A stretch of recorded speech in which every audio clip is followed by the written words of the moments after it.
Mahilig ka ba sa alahas? Ito na nga, magpapashine bright like a diamond ka na lang sa isang event sa Shangri-La Hotel kung saan itinampok ang Maddox Iconic Runway Diamond Jewelry Edition. Ang nakakasilaw na balitang yan, tinutukan ni Aimee Gatchalian. Nagningning ang runway sa isang gabi ng fashion, elegance at diamonds sa pinakabagong event ng Maddox Jewelry. Glitz, glamour at world-class fashion ang tampok sa Maddox Iconic Runway na ginanap kagabi sa Shangri-La Hotel sa Mandaluyong City. Pinangunahan ng Maddox founder at CEO na si Charo Cordial at nagtipon-tipon din sa event ang ilan sa mga kilalang personalidad sa industriya ng entertainment at fashion na rumampasuot ang signature diamond jewelry collections ng brand. Ayon kay Cordial, layunin ng Maddox na higit pa sa pagpapakita ng magagandang alahas, kundi magbigay ng inspirasyon, confidence at pagkakataon para magningning ang bawat isa.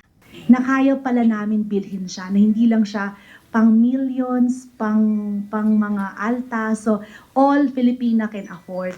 Parang we want to spread the news para sa lahat from Maddox Jewelry.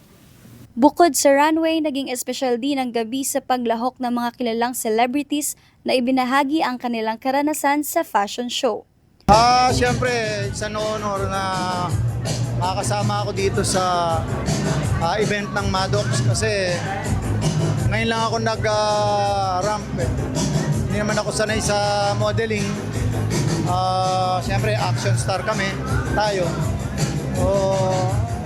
Medyo nakakapanibago ng konti. At saka happy naman ako, at saka excited. Nung sinabi na sa akin to, na-excite ako agad eh. Sabi ko, ngayon lang ako rarampa, subukan natin. And she has a good heart. Yung mga talagang, kung malalaman mo yung story niya, life story niya, you'll know bakit naging successful ang isang tao. I'm very grateful. I'm flattered because this is my second time na mag-ramp sa Maddox. Naging sentro rin ng gabi ang pagsasama-sama ng mga personalidad mula sa entertainment, fashion at business industries sa isang event na nagdiwang ng style, craftsmanship at Filipino creativity.